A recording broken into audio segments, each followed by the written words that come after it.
Hey guys, my name is Mutumba Amisi. This is so far my first video that I've made as regarding to learning organic chemistry.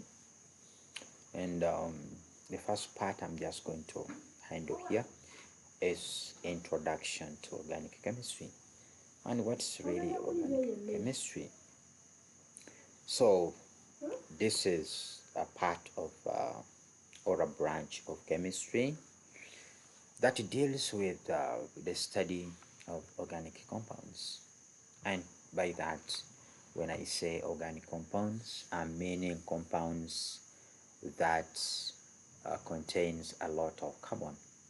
And these organic uh, compounds include, we are going to have the hydrocarbons, may include the alcohols, may include the carboxylic acids, may include the carbonyls, compounds, may include the esters, aldehydes, and so on and so forth. However, we're just going to first look at what are hydrocarbons. As the name suggests, uh, these are organic compounds that are consisting of the hydrogen and the carbons only. Uh, this hydrocarbons is a group of compound which is a little bit wide, and it's further subdivided into classes, which sometimes we call families, and we give them a special name as homologous series. So whenever someone talks about the homologous series, it's just meaning the family or the class of organic compounds. There are three under the hydrocarbons that we are going to look at. We are going to look at the alkanes, we are going to look at the alkenes, and we are going to look at the alkynes. So each at a time. So the first one we're just going to look at are the alkane compounds. What are the alkane compounds for real? These alkane compounds are hydrocarbons that have got this formula here, which is CnH2n plus 2, where the value of N here stands for the number of carbon atoms. Sometimes may stand with 1 for the case of alkanes, for others may begin with 2, as we shall see in the future. So when it stands with 1, then we can go ahead and use this formula and work out the entire molecular formula for that particular compound. And N is going to stand for the number of carbon atoms that are present in that particular molecule. The alkane compounds are saturated, and when I say they are saturated, it means that they are made up of only single bonds, meaning that they are hardly reacting.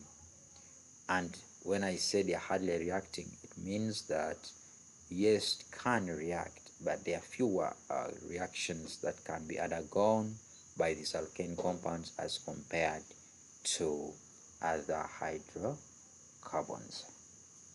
Then when we come to naming, how can we really name these alkane compounds? We put this one in the bracket called nomenclature. So nomenclature refers to the special name given to the process of naming any alkane compounds. And under nomenclature of the alkane compounds, we're just going to look at the steps that really are taken when we are naming. So these ones are named depending on the number of carbon atoms that's really present. For example, we are just going to first break them into two groups. The first group is for those ones having carbon number 1 to carbon number 4. Here they are going to follow, or we are going to use the following prefix. And these prefix are standing for, one is for meth. When it has two carbon atoms, we shall call it eth as the prefix, and when it has three, it will have prop as the prefix, and when it has four carbon atoms, then it will have but as the prefix. That one is not a complete name yet, because the complete name is going to have the prefix and it's going to have the suffix as well.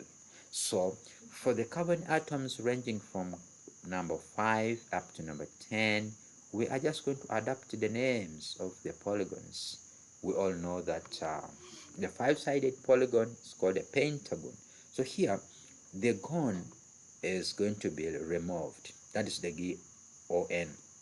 It's going to be removed, and we just take the first prefix. So we have pent standing for that one having carbon number 5. When we go to carbon number 6, we have hex, and then we go to number 7, we have hept, 8 we have oct, 9 we have non, and 10 we have dec. Those are the prefixes that we are going to use when we are trying to name these alkane compounds. And when it comes to the full name here, we are going to add a suffix. Here the suffix is ane for all alkane compounds. So we are just going to add the ane at the end. So what was made here, we're just going to add ane. And when we add ane, it becomes methane. And if it is eighth, then we still add ane at the end, then we shall get ethane. And for the prop, we shall add ane and becomes propane. And for but, we shall add ane and becomes butane. Then for pent, we are still going to have pentane. For hex, we are still going to have hexane. And for hept, we are going to have heptane. And then oct, we are going to have octane. We have non, that's for nonen. And then dec, we are going to have decane. That is so far what I have shared with you, members, about the introduction of organic chemistry. If you have liked this video, please give me a like.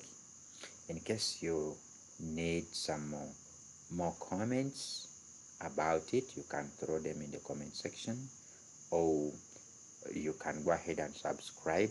There's no problem. And when you subscribe, it goes ahead to help me support this channel for learning chemistry. Thank you very much.